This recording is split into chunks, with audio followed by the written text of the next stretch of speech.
Selamat pagi anak-anak. Kita akan memulai pembelajaran IPA untuk klasifikasi materi dan perubahannya yang belum selesai kita bahas minggu kemarin. Kita akan melanjutkannya dan setelah pembahasan ini kalian siapkan buku pena, kemudian buku cetak, buku-buku yang lain dan sumber-sumber yang lain yang bisa dipergunakan. Kalian buka Google Classroom dan mengerjakan tugas yang ada di sana, ya. Nah, untuk pembahasannya akan saya bagikan besok hari Kamis supaya kalian bisa tahu apakah jawaban kalian benar atau salah dan jawaban yang benar yang mana, sehingga kalian kedepannya bisa lebih mengerti. Selamat pagi, selamat memperhatikan dan selamat mengerjakan tugas-tugasnya. Terima kasih. Selamat pagi anak-anak. Kita akan bertemu kembali pada IPA kelas 9 yang hari ini kita akan membahas pewarisan sifat pada makhluk hidup. Beberapa hal penting yang akan kita pelajari pada pewarisan sifat pada makhluk hidup adalah sebagai berikut. Yang pertama, siswa dapat menjelaskan gen yang mendasari pewarisan sifat. Yang kedua, siswa dapat menjelaskan hukum pewarisan sifat. Yang ketiga, siswa dapat menjelaskan persilangan monohibrid. Nah, kita lanjutkan apa yang dimaksud dengan gen itu. Gen adalah pembawa sifat dari induk kepada keturunannya. Ya, itulah yang dimaksud dengan gen. Jadi, gen adalah pembawa sifat dari induk kepada keturunannya. Nah, gen sendiri itu apa? Gen adalah sepasang DNA yang menentukan sifat tertentu atau membawa ciri tertentu. Misalnya, rambut ikal, kulit putih, kemudian hidung mancung, tubuh tinggi, itu adalah ciri-ciri atau sifat tertentu pada manusia yang diturunkan kepada keturunannya, ya. Nah, kromosom adalah benang-benang halus yang berfungsi sebagai pembawa informasi genetis kepada keturunannya, atau kromosom adalah struktur berbentuk batang yang terdapat dalam inti sel atau organel sel tertentu yang mengandung gen, ya. Jadi gen itu ada di dalam kromosom, ya. Sepasang kromosom yang bentuk dan ukurannya sama disebut kromosom homolog. Nah, tipe-tipe kromosom adalah sebagai berikut. 1. Kromosom tubuh atau autosom, yaitu kromosom yang menentukan ciri-ciri tubuh. Kedua, kromosom kelamin atau gonosom, yaitu kromosom yang menentukan jenis kelamin pada individu jantan atau betina, atau pada manusia disebut pria atau wanita. Misalnya pada kromosom lalat buah Drosophila melanogaster memiliki 4 pasang kromosom, terdiri atas 3 pasang autosom dan 1 pasang gonosom, ya. Nah, macam kromosom pada sel kelamin manusia. Ada 2 macam kromosom yang ada dalam sel kelamin manusia, yaitu kromosom X dan kromosom Y. Nah, perlu kalian ketahui pada wanita kromosomnya adalah XX, sedangkan pada pria kromosomnya adalah XY. Nah, ini yang menentukan kalau dia memiliki kromosom XX, berarti dia akan menjadi seorang wanita, sedangkan kalau kromosomnya XY, maka dia akan menjadi seorang pria. Nah, jumlah kromosom pada manusia itu sudah tertentu, jumlahnya selalu tetap. Inti sel tubuh dan inti sel kelamin suatu organisme mempunyai jumlah kromosom yang berbeda. Kromosom yang terletak di dalam inti sel tubuh bersifat diploid atau 2N atau berpasangkan. Sedangkan di dalam inti sel kelamin atau gamet bersifat haploid atau tidak berpasangan. Jumlah kromosom pada tubuh manusia sebanyak 46 kromosom, yang artinya ada 23 pasang. Sedangkan pada sel kelaminnya, sperma atau ovum, ada 23 kromosom, ya. Jadi 23 nanti bergabung dengan 23 akan menjadi 23 pasang dan kemudian menjadi 4 kromosom pada satu individu. Nah, beberapa istilah yang penting pada materi ini cukup banyak sebetulnya istilah-istilah yang perlu kalian pahami. Yang pertama parental, disingkat P, artinya induk atau orang tua, parent gitu ya, induk atau orang tua. Kemudian filial, artinya keturunan. Nah, filial ini nanti bisa disingkat F ya. Kalau F1 itu anak, F2 itu cucu. F1 bukan yang balap mobil Formula 1 ya. Tapi F1 ini menunjukkan keturunan yang pertama. F2 menunjukkan keturunan yang kedua, ya, cucu. Kemudian anaknya cucu itu F3 atau cicit gitu ya, dan seterusnya ya. Yang ketiga, genotip adalah sifat-sifat menurun yang tidak nampak dari luar, disimbolkan dengan pasangan huruf A besar, A besar, A besar, A kecil, A kecil, A kecil. Itu kalau satu sifat beda. Kalau dua sifat beda itu misalnya A besar, B besar, B besar, ya. A besar, A kecil, B besar, B besar, ya. Nah, untuk penulisannya ini yang huruf besar itu biasanya di depan. Kalau seperti ini nggak boleh A kecil, A besar gitu, nggak boleh. Harus A besar dulu baru A kecil, ya. Nah, genotip atau sering kita sebut hanya gen saja, gen pada manusia itu tidak terlihat, tapi dia menentukan sifat pada makhluk hidup, ya. Sedangkan yang terlihat apanya? Kalau yang terlihat itu disebut fenotip, ya. Kalau fenotip itu adalah sifat menurun yang tampak dari luar, itu namanya fenotip. Contoh, buah besar, buah kecil, rasa manis, rasa asam, batang tinggi. Nah, apa yang bisa kita lihat, ya? Apa yang bisa kita rasakan pada suatu benda, pada suatu tumbuh-tumbuhan atau hewan atau pada manusia, itu yang terlihat itu fenotipnya. Yang menentukan adalah genotipnya, ya. Yang kelima, gamet adalah sel kelamin dan berasal dari genotip, ya. Nah, contohnya genotip A besar, A kecil, ya. Genotipnya A besar, A kecil. Gametnya itu terdiri dari 2 A besar dan A kecil, gitu, ya. Jadi genotip itu terdiri atas gamet-gamet, ya. Genotip terdiri atas gamet-gamet. Jadi genotip A besar, A kecil, gametnya A besar dan A kecil. Nah, kemudian sifat-sifat pada individu, sifat-sifat yang diturunkan ada beberapa. Sifat dominan itu menguasai begitu ya, adalah sifat-sifat gen yang selalu nampak atau muncul disimbolkan dengan huruf besar. A besar, A besar, B besar, B besar, C besar, C besar, ya. Dominan, yang namanya dominan itu menguasai artinya, maka dia akan selalu nampak jika berada bersamaan dengan gen yang lain. Yang kedua, sifat resesif adalah sifat-sifat gen yang tidak selalu nampak, baru muncul apabila bersama-sama gen resesif yang lain, ya. Jadi resesif ini akan muncul jika kumpul resesif dengan resesif, itu baru kelihatan.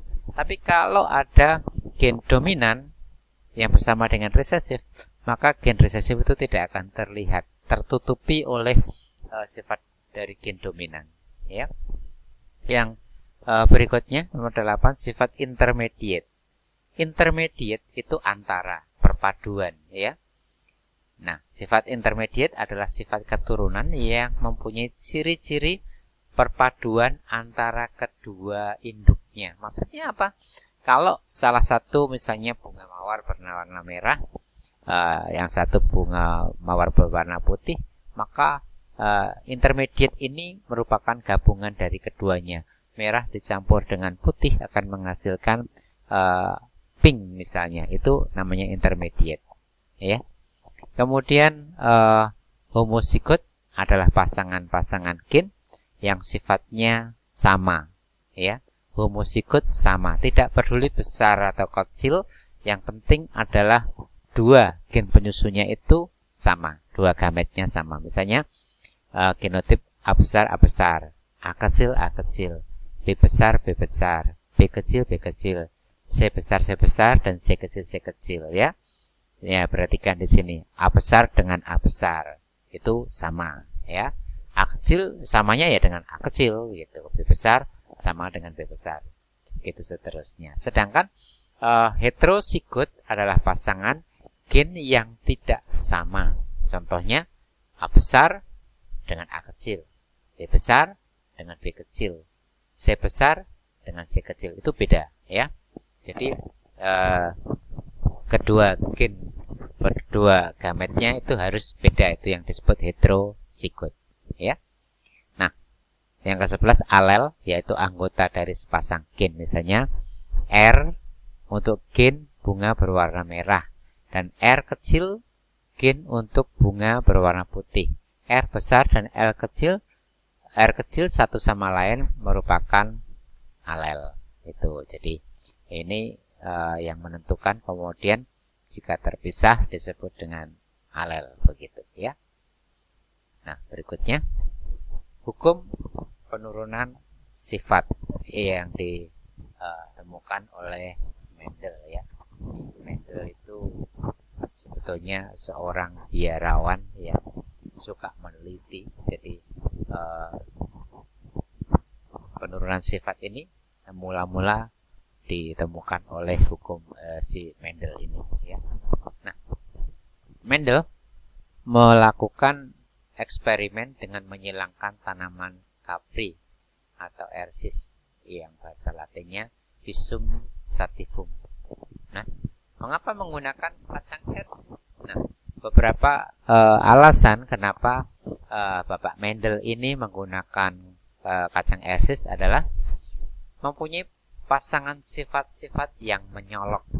Artinya apa? Satu tinggi, satu rendah, satu halus, satu keriput, satu besar, satu kecil. Nah, itu pasangan sifat-sifatnya menyolok sekali.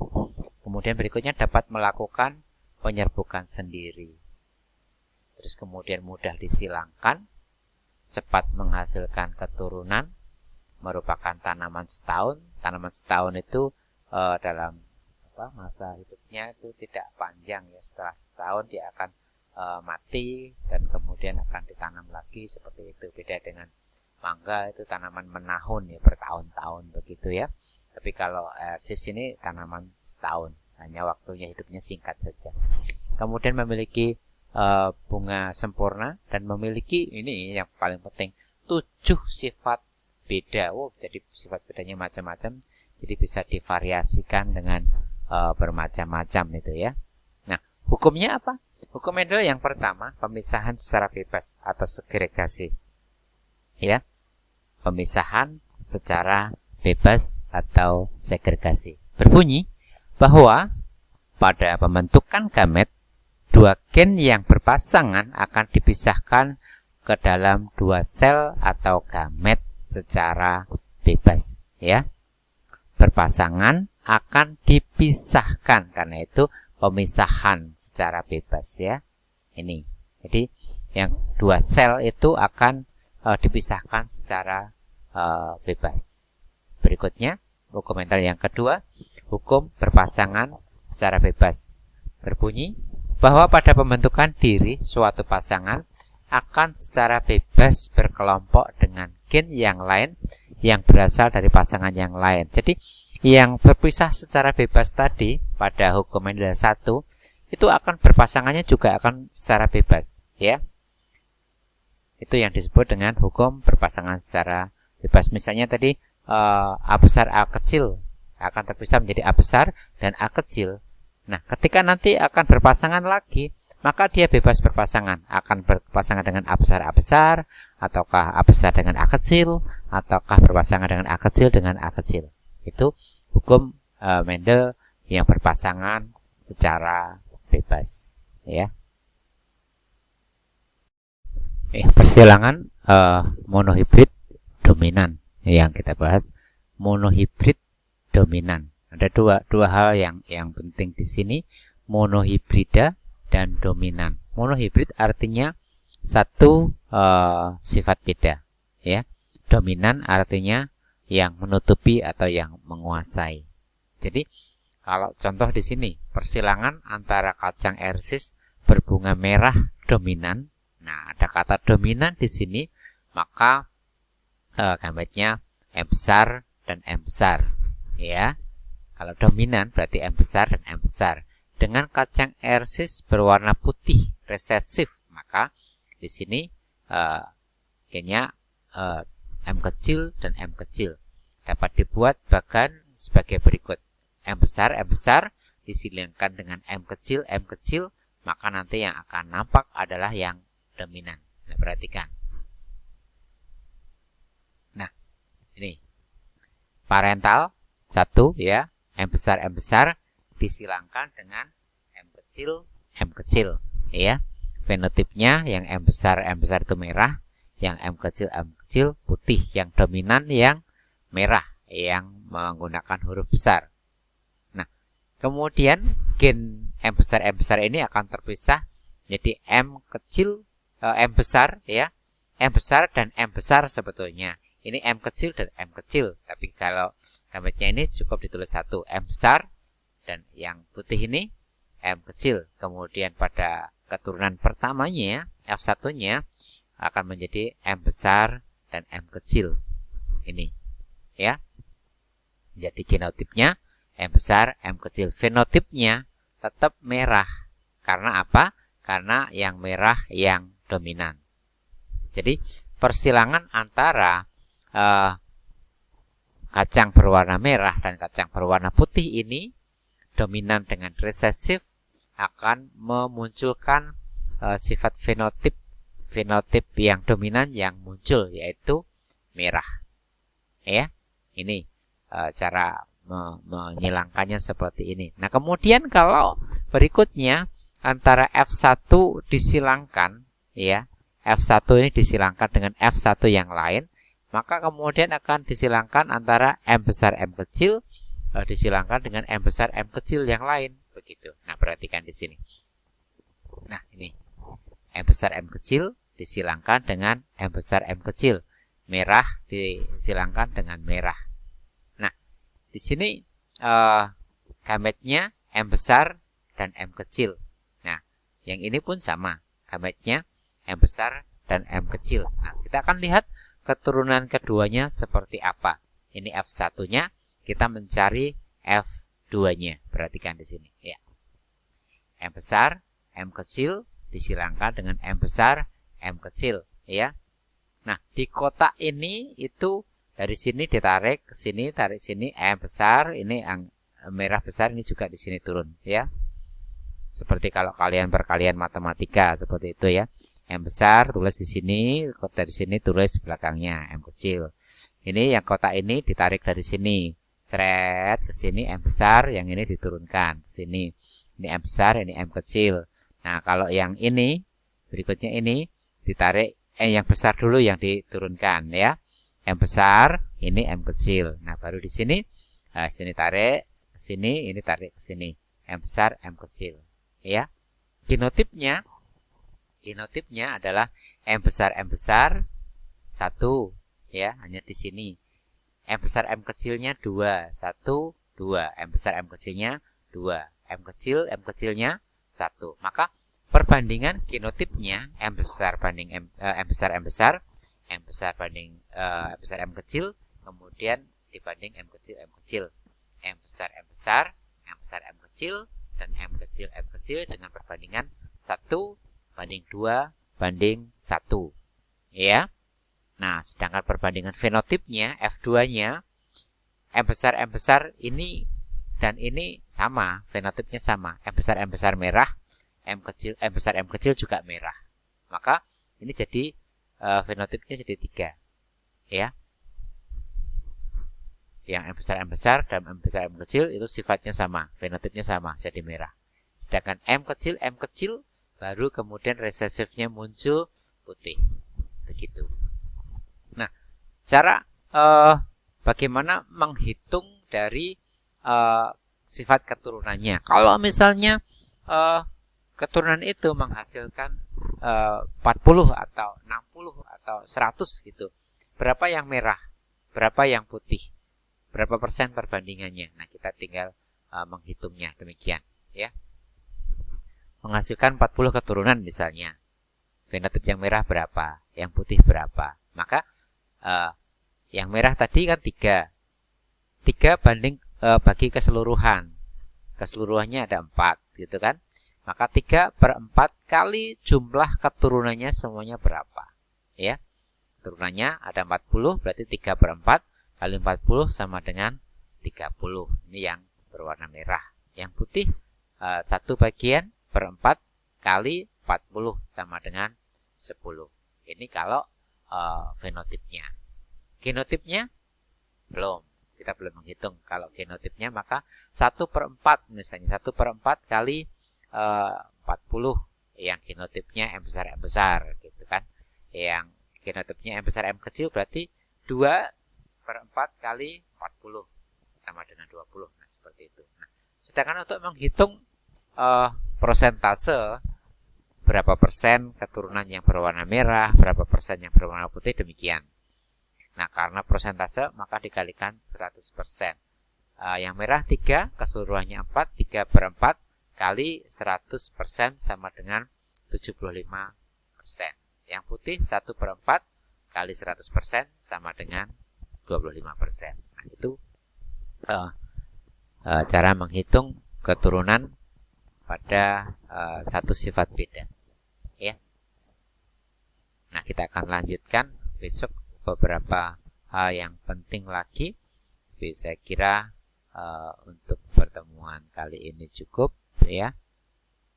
Terima kasih atas perhatian dan semangatnya untuk belajar hari ini.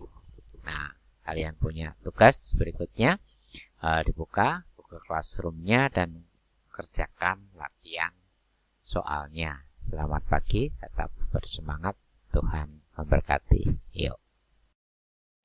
Ingat, patuhi, dan jadikan kebiasaan.